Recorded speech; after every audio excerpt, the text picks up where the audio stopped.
Thank you so much. I had the privilege of being yesterday in Mexico City where we were working with probably 30 emerging leaders in higher education across the world. And one of the things we picked up was through conversations with people like Michael Crow at Arizona State University and other leaders across the world that are doing innovative things in higher education, is that the role of higher education is to be a connector. You need to be a connector and you need to be an innovator. You need to be doing exactly what we are doing here today.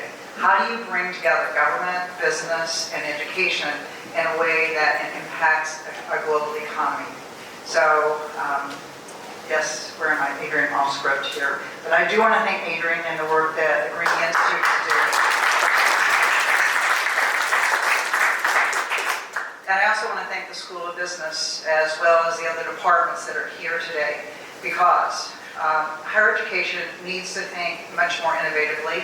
It needs to think more in a design way and innovation. And the group you have here are the real innovators among many on campus. So I want to thank you for the work.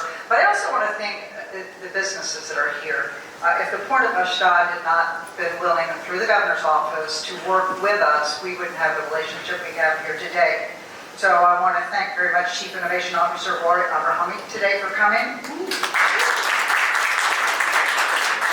It was an amazing experience when I was in Israel recently to tour one of the most important ports in the world and to learn about the groundbreaking innovations that they are implementing, and you saw some of them just now. This forum is both relevant and timely, given the critical conversation the whole world is having on issues related to sustainability, climate change, and supply management. We do work, as some of you may know, in the country of Georgia in cybersecurity. We're finding that cybersecurity is something that's critical to not only businesses, governments, but also to the logistics industry. So any way that we can work together is going to help all of us and strengthen what I would call a world economy. This event is a unique opportunity to trigger innovation and establish partnerships between Israel and the state of New Jersey.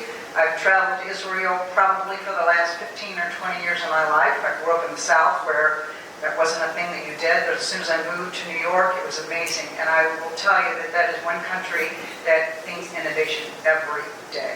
Every day. And I just think we have a lot to learn from them, and I appreciate that we're collaborating with them because I think it's going to be a win-win for all of us.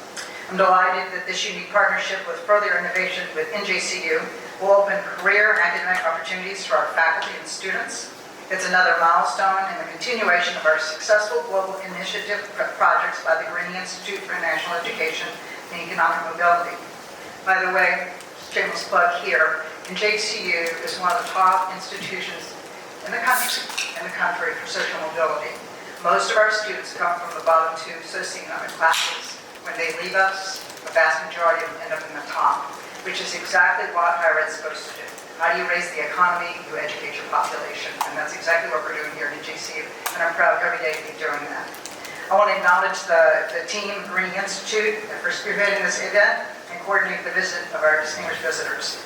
But I have special thanks. This would not have been possible without the New Jersey Israeli Commission, Choose New Jersey, the New Jersey Economic Development Authority,